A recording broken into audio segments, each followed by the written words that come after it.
Mga salita. Ito ang ating koneksyon sa nakaraan, sa kasulukuyan at sa panghinaharap.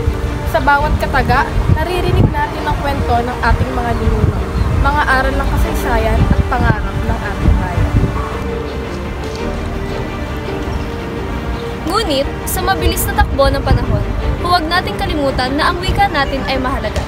Ito ang ating pagkakakilanlan, ang ating yaman at ang ating lakas.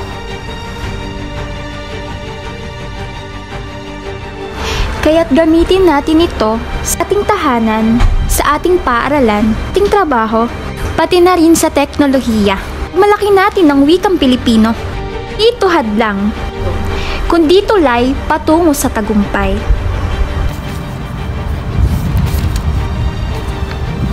Sama-sama natin ipakita na ang wikang Pilipino ay isang kayamanang hindi matutumbasan. Ito ang ating puso, ang ating diwa at ang ating pagkakaisa bilang isang lahi.